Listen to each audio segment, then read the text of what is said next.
पढ़ते स्टैंडर्ड 7 की जी lesson number 1 semester 2 की एसएस की मिडेवल गुजरात। यहाँ पे कुछ बांधनी जैसा साड़ी का एक टुकड़ा सा बताया हुआ है।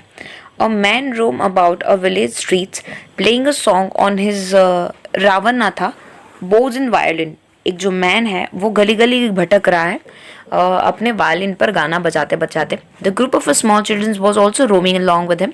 और जो बच्चे हैं गली के वो भी उसके पीछे आगे पीछे उसके साथ भटक रहे हैं। He continue to sing the same song repeatedly the words of which were the छेला जीरे पाटन थी पटोड़ू मंगाओ लाओ। सो यहाँ पे वो गाना बजा रहा है और कंटिन्यूसली वो रिपीटेडली एक ही गाना गा रहा है, वो है छेला जी कि आप पाटन से जो बहुत ही महंगा आता है ना पटोला वो लेके आना। Among the childrens who sang along with the singers was Prateek. उसमें से एक बच्चा है प्रतीक, वो ये बच्चों में से वो सिंगर के साथ गाना गा रहा है। When he returned home, he asked his grandfather about the Patola of the Patan. So जब वो घर आता है तो वो अपने दादा को पूछता है कि पटोला क्या होता है। The प्रतीक's grandfather had the wealth of a historical antidote। So उनके जो ग्रैंडफादर होते हैं उनको एंशियंट चीज़ों के बारे में बहुत ज़्यादा पता होता है। While telling Prateek about Patola, जब वो पटोला के बारे में प्रतीक को बता रहे होते हैं, he informed him about the historical city अनहिलवाल Patan. सो फिर उसको ये भी बताते हैं कि अनहिलवाल पाटन क्या है और पटोला कहाँ से क्रिएट हुआ, तो पूरी हिस्ट्री बताते हैं। इन मिडेवल एज और शुरू करते हैं स्टोरी के लगभग मिडेवल एज की बात है 746 सीई और 1304 सीई। अप्रोक्सीमेटली आज से 560 साल पहले की बात है। Chavda the Solanki and the Vaghela dynasty Gujarat में होती थी वो टाइम पे। And during the reign the capital of their kingdom was Anhilpur Patan. और उनका जो किंगडम हुआ करता था वो था अनहिनपुर पाटन, जिनको लेटर ऑन अनहिनवाल पाटन के नाम से जाना गया। करंटली जो अनावाड़ा विलेज है जो पाटन के वेस्ट में है, जिसका ओरिजिनली नाम अनहिनवाल है। ठीक है, नेक्स्ट देखते हैं। According to the historical text जो छावड़ा डायनेस्टी थी वो रूल करती है पंचासर एंड इट्स रूलर्स जैसे खारी attend the martyrdom in the war. उनके जो राजा थे वो लड़ाई करते करते मर गए थे। उनका जो बेटा था वनराज छावड़ा, उन्होंने अपने पापा का किंगडम वापस से रिकैप्चर कर लिया and in the place of the रूइन kingdoms he establish a new kingdom. और जो खराब हो गया था उसकी जगह पे उसने सरस्वती नदी के किनारे, जिसको अनहिलवाल पाटन बोलते हैं, और नया किंगडम बनवाया था।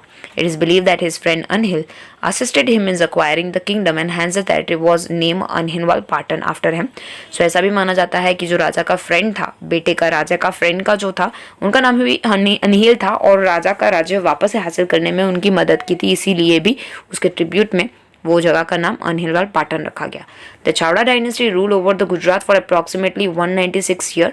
छावड़ा डायनेस्टी लगभग आज से 196 ईयर पहले रूल किया करती थी। Thereafter Solanki dynasty Gujarat में रूल करती थी। 1.2 inscription carves on the idol. देखेंगे कि आइडल के ऊपर जो इंस्क्रिप्शन जो अच्छी बातें लिखी होती है उसके बारे में। During the rule of the dynasty Solanki dynasty Gujarat बहुत ही प्रॉस्परस रहा था, बहुत ही जाहो जलाली देखी जब सोलंकी डायनेस्टी का राज हुआ करता था। The Rajput era saw the Anhilwal Patan emerge as one of the most powerful kingdom.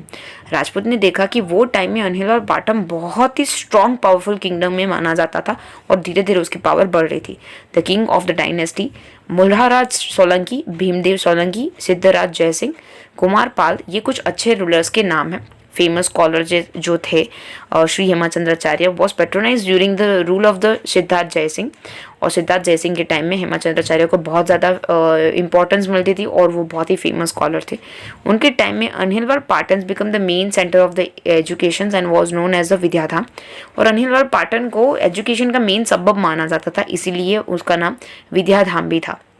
On his proposal Shri Hemachandracharya wrote a book on the grammar।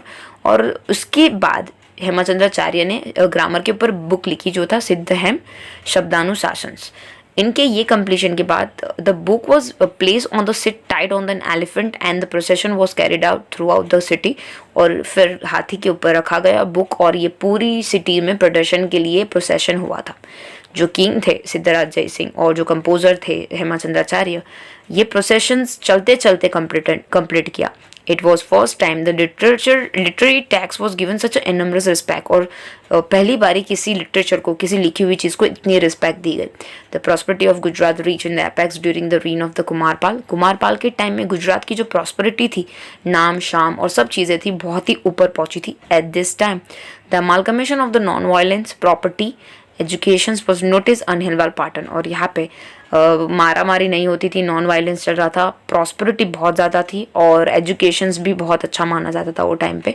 और the kings of the Solanki dynasty were the great ruler, however the 6 of this rulers renounce their throne to become the hermit. और जो छठे राजा थे वो उन्होंने अपना throne त्याग कर हर्मिट बनने का डिसाइड किया था, साधु बनने का डिसाइड किया था। More information on this can be obtain from the library. अगर आपको ज़्यादा इन्फॉर्मेशन जाननी तो आप लाइब्रेरी में जाके पढ़ सकते हो। थिंग्स टू नो देखते हैं। Year of establishment of Patan. Tax के हिसाब से धर्मरन पाटन का एस्टेब्लिशमेंट 802 विक्रम संवत 746 सीई में हुआ था। इस हिसाब से जो हैंड रिटन मेमोरियल है राजवंशावली, पाटन एस्टेब्लिश 802 विक्रम संवत 746 सीई। हैंड रिटन एक आर्टिकल्स का नाम दिया हुआ है, बुक का नाम दिया हुआ है, जो क्रॉनिकल्स माना जाता था, जो 746 सी में बनाया गया था। Even today the year of establishment engrave on the Ganpati idol at the Ganpati Pol in 802 Vikram Samvat. और आज भी ये एनग्रेव किया जाता है, गणपति की आइडल के ऊपर इंस्क्रिप्शन है वो लिखा जाता है। नेक्स्ट देखेंगे, Anilwal Patan had not only dynamic kings but academicians but the queen were also equally dynamic। सिर्फ राजा ही इतने होशियार नहीं थे, लेकिन रानियां भी वो टाइम के बहुत ही होशियार मानी जाती थी। In fact the queen Udayamati build a steps well for the welfare for the her subject. यहाँ पे जो उदयमती करके जो रानी थी उन्होंने एक पूरा कुआं बनाया था जिसके अंदर स्टेप्स भी थे उतरने के लिए। In stepwell known as a Rani ki Vav, और उसको लेटर ऑन रानी की वाव से फेमस किया गया। दिस स्टेप्स, और आज भी बहुत फेमस है, this steps well consist of the 7 level in the unparallel example of art and architecture. और आर्ट एंड आर्किटेक्चर का ये बेतुमाह एग्जाम्पल्स है, बहुत ही प्यारा। The beautifully carving stones idol tells us the glory and prosperity of the Solanki era. और जिस हिसाब से जो आपको आइडल्स देखने को मिलती है और उसकी जो ग्लोरी और प्रॉस्पेरिटी देखने को मिलती है वो देखते ही बनती है, वो टाइम का पीरियड कितना ग्लोरियस रहा होगा ये शो करती है। Queen Minal Devi and the King Siddharaj Jaisingh mother was much concerned about the welfare of the subjects and the waive the pilgrimage tax। Siddharaj Jaisingh की जो मम्मी थे और सिद्धराज थे, उनको लोगों के टैक्स के ऊपर बहुत ही खराब लगता था, तो उन्होंने टैक्स भी रिमूव कर लिया था। भगवान के मंदिर में जाने के लिए क्या टैक्स, उन्हें ऐसा लगता था। The Malav lake at Dholka and the Munsar lake at the Viramgam construct किए गए इसके लिए। द सालिंगम सहस्त्रलिंग्स lake of the Patan was constructed during the reign of king Siddharaj Jaysinh. एक लेक बनाया गया पाटन के अंदर, दैट इज अ सहस्त्रलिंगम, ठीक है। और ये किंग सिद्धार्थ जयसिंह के टाइम में बनाया गया एक लेक है। The history of Anilwal Patan is associated with the name of brave historical lady. Anilwal Patan के साथ एक लेडी, बहुत ही फेमस लेडी है, उनका नाम भी जोड़ा जाता है after the death of the king Ajay Pal. His son being too young, the queen Naiki Devi, his mother, took over the responsibility of the kingdom। ऐसा माना जाता है कि जब अजय पाल जो किंग थे उस टाइम पे, उनकी मौत होने के बाद उनका बेटा बहुत छोटा था, तो उनकी बीवी नैकी देवी ने वो गद्दी संभाली। And during the time Shahabuddin Gauri थे, वो डेजर्ट में से निकल रहे थे और गुजरात पर अटैक किया था, तो क्वीन नैका देवी ने बहुत ही हिम्मत से, साहस के साथ अपने बेटे को अपने पास रखकर वो आर्मी लेकर गुजरात की बैटल लड़ी थी एंड सक्सेसफुली जो शहाबुद्दीन गौरी था उन्हें हरा दिया था। After the Solanki dynasty Vaghela dynasty rule में आए। लास्ट एम्परर थे जो वाघेला डायनेस्टी के थे वो कर्णव देव वाघेला थे and was defeated by the Alauddin Khilji. और वो हार गए थे अलाउद्दीन खिलजी से and brought to end of the Rajput rule over the Anilwal Patan. और इस हिसाब से अनिलवाल पाटन का एंड आ गया था। Later on the for a period of a time the Anilwal Patan remain the capital of the Gujarat just for the name sakes. फिर अनिलवाल पाटन का नाम सिर्फ नाम के लिए ही रह गया। During the Sultan's era, the Ahmad Shahs established the Ahmad in 1411 CE, and thereafter the Patan ceased being capital of the Gujarat and become the headquarter at the Subagiri district। देखने जाएंगे तो फिर पाटन धीरे धीरे टूटता गया और सुल्तान एरा शुरू हो गया, और जो अहमद शाह थे उन्होंने अहमदाबाद को अपना कैपिटल घोषित कर लिया और धीरे धीरे करके उनका डिस्ट्रिक्ट भी बदल गया, हेडक्वार्टर बदल गया। तो sultans rule over the Gujarat through the 15th century till the 16th century. 15 और 16 सेंचुरी मतलब पूरा 100 ईयर का टाइम उन्होंने रूल किया था। During this era notable sultan like Ahmad Shah, Mohammad Begada, Muzaffar Shah, उन्होंने गुजरात में रूल किया था, क्योंकि फिर सल्तनत पीरियड शुरू हो गया था। 17th सेंचुरी में मुगल डायनेस्टी की शुरुआत हुई itself over the Gujarat. Thereafter बहुत सारे किंगडम एग्जिस्ट हुए गुजरात में। नेक्स्ट बात करेंगे एडमिनिस्ट्रेशन वो कैसे चलाते थे उसके बारे में। During the Solanki era the king was most powerful of all. Solanki era में राजा को बहुत पावरफुल माना जाता था। Various department of the kingdom were handed by the different minister, और हर डिपार्टमेंट के लिए अलग अलग मिनिस्टर रखे जाते थे। द मोस्ट इंपॉर्टेंट मिनिस्टर जो थे उन्हें महामंत्रियास कहते थे, जो फाइनेंशियल डिपार्टमेंट को लुक आफ्टर करने का काम करते थे। मोस्ट इंपॉर्टेंट डिपार्टमेंट एडमिनिस्ट्रेशन का माना जाता था, उनको बोलते हैं मंडल। Capital of the kingdom was located on the bank of river Saraswati, and इसको सरस्वती मंडलम बोला जाता था। उनका कैपिटल था किंगडम का सरस्वती मंडलम। सब सेक्शंस बात करें तो उन्हें पृथक पाठक बोला जाता था। And there were the several Pathak which included many village, जो बहुत सारे पाठक थे। कुछ कुछ विलेज के नाम यहाँ पे है, कच्छ मंडल, सौराष्ट्र मंडल, खेटक मंडल, लाट मंडल, मेटपाट मंडल, ये कुछ प्रेजेंट है। आर्किटेक्चर्स एंड द कल्चर देखेंगे। Many people follow the Shivism in the Gujarat during the Solanki era. Solanki era में सिविज्म बहुत फेमस था, मतलब शिव भगवान की पूजा करना। At this time, Somnath was a prime center of the Shivism, while the Dwarka was famous pilgrimage center for the Vaishnav. वैष्णव लोगों के लिए द्वारका बहुत ही फेमस पिलिग्रिमेज था, और सोमनाथ जो शिविज्म मानते थे उनके लिए बहुत ही फेमस पिलिग्रिमेज माना जाता था, जहाँ पे देव देवता की पूजा की जाती हो। Influence of the Buddhism reduce during the medieval age while Jainism gather momentum. Buddhism धीरे धीरे कम होने लगा जब मिडिवल एज में जैनिज्म आ गया। एज अ रिजल्ट जो मैग्निफिशेंट जैन टेम्पल्स वो बिल्ड, धीरे धीरे करके जैन टेम्पल बनने शुरू हो गए। This period also saw the progress of architecture, sculptures and painting. उस टाइम में भी, जैनिज्म के टाइम में भी बहुत ज़्यादा टेम्पल्स बने, आर्किटेक्चर बने, पेंटिंग हुई।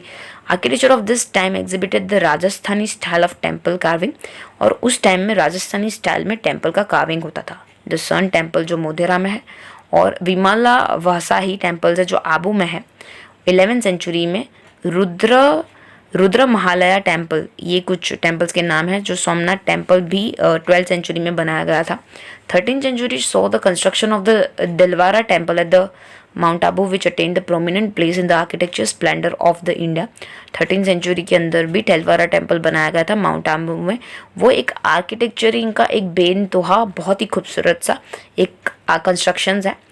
Along with the temple architecture of Gujarat, other architectural works such as lakes, forts, gateway, arcs of temples were also introduced. देखने जाएंगे तो बाकी सारे बहुत ही ज़्यादा एग्जाम्पल्स भी आप देखने को मिलेंगे। आर्किटेक्चर आपको बहुत ज़्यादा देखना है गुजरात में, तो आपको अलग अलग टाइप के लेक्स, फोर्ट्स, गेटवेज, टेम्पल्स, ये सब चीज़ें भी देखने को मिल सकती है। Among all the Kirti torrents, the Kirti torrent of Vadnagar is famous, जिसमें से कीर्ति टोरेंट्स के बारे में बात करें तो उसमें से जो वडनगर का बहुत फेमस है। Manuscripts were usually returns on the palm leaf. पहले के ज़माने में ताड़पत्रा के ऊपर मैन्यूस्क्रिप्ट लिखी जाती थी। Margin were draw along the 4 sides of the 2-3 feets. जैसे कि हम लोग पेज के ऊपर कैसे होता है हमारा मार्जिन होता है, वैसे करके मार्जिन होता है। 2-3 पहले बनाई जाती थी पहले के ज़माने में। 2-3 inch wide leaves and with in that limit space, और जो स्पेस बची उसमें फिर वो ड्राइंग या फिर लिखने का काम होता था। बिसाइड दिस बहुत सारे लिटरेचर वर्क्स जैनिज्म के भी उस टाइम में पाए जाते थे। सोलंकी एरा में कुछ जैनिज्म लिटरेचर है जिसका नाम है द्वैशर्या ग्रंथ। Ahmedabad become the centre of the administration during the sultan regime. Ahmedabad को सेंटर बनाया गया सल्तनत पीरियड के टाइम में। मैनी बुक्स थी वो पर्शियन में लिखी गई, और बहुत सारे वर्क जो गुजरात में है वो टाइम पे लिखे गए। उसमें से फेमस मॉस्क है वो सल्तनत ने बिल्ड करवाया मुगल एरा के, वो भी एक बहुत ही फेमस गुजराती और ईरानिक स्टाइल में, पर्शियन स्टाइल में बनाया हुआ बेनतहा बहुत ही खूबसूरत मॉस्क थे, उन्होंने बनाए थे। जो फेम सीदी सैयद ग्रिल जो है अहमदाबाद की, एकदम सीदी सैयद की जाली, ठीक है, एंड सरखेज रोजा मॉस्क, ये उनके बनाया हुए एक एग्जाम्पल्स है। आर्किटेक्चरिंग पॉइंट ऑफ व्यू से बहुत खूबसूरत है। During the medieval age for almost 560 years, Gujarat was ruled over by the Rajput dynasty. उसके बाद 560 साल तक राजपूत डायनेस्टी ने रूल करा। उसके बाद सल्तन एरा है और फिर मुगल एरा है। ये एविडेंस है कि गुजरात में आर्किटेक्चरिंग स्प्लेंडर्स बहुत ज़्यादा है। लिटरेरी वर्क भी उस टाइम में बहुत ज़्यादा खिला हुआ था। तो आपको बहुत अलग अलग टाइप के आर्किटेक्चरिंग एग्जाम्पल्स वहाँ पे देखने को मिलेंगे आर्किटेक्चरिंग के पॉइंट ऑफ व्यू से, और आपको बहुत अच्छी लिटरेचर्स वहाँ पे देखने को मिल सकती है। Thank you so much. अभी तक आपने हमारी चैनल को सब्सक्राइब नहीं किया है तो सब्सक्राइब आइकन को क्लिक करके सब्सक्राइब कर दीजिए। कमेंट में ज़रूर बताइए वीडियो आपको कैसी लगी, और लाइक करना मत भूलिएगा। Thank you so much.